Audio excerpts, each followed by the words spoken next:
आशिक आवारा भाग 5।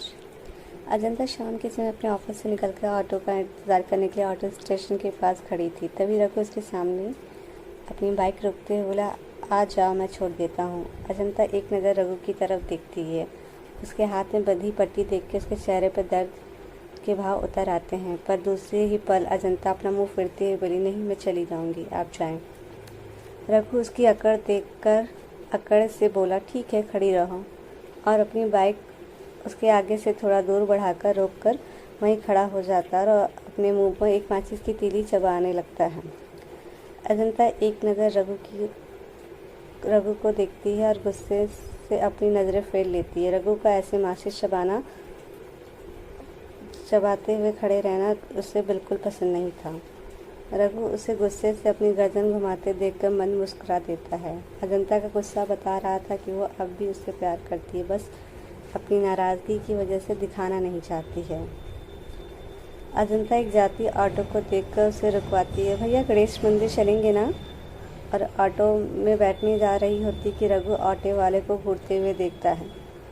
ऑटो वाला घबराते हुए तुरंत अपनी गर्दन ना में हिलाते हुए बोला, नहीं मैडम, और तेज़ी से अपनी ऑटो भगा लेता है। अजंता बस हैरानगी से देखती रह जाती है। उसे समझ ही नहीं आता कि ऑटो वाला इतनी हड़बड़ी में क्यों भाग गया, पर जैसे ही उसे समझ आता है वो रघु की तरफ गुस्से से घूरते हुए देखती है।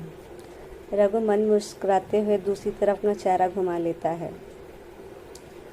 अजंता गुस्से से अपनी गर्दन झटक के घुमाते हुए बड़बड़ाते हुए बोली, गुंडे कहीं के, हर जगह अपनी गुंडागर्दी दिखानी है, और मुंह बना लेती है।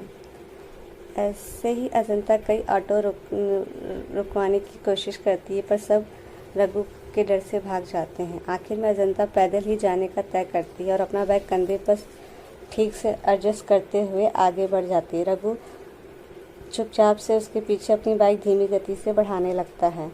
अजंता उसे अपने पीछे आते देखकर गुस्से से घूरती है, पर रघु पर उसके घूरने का कोई असर नहीं होता। रघु पर कोई असर नहीं होते देखकर अजंता की आंखों में गुस्से की लाली के बीच एक पनीली रेखा बन आती है। उस रेखा को देखकर रघु को बहुत असर पड़ता है, पर वो अपने प्यार को पाने की कोशिश से पीछे नहीं हटना चाहता था, इसलिए डटे हुए अजंता की आंखों में देखता है। अजंता गुस्से से अपनी गर्दन झटक लेती है और अपने बैग को दोनों हाथों से कसकर पकड़ते हुए गुस्से से तेज़ी से चलने लगती है।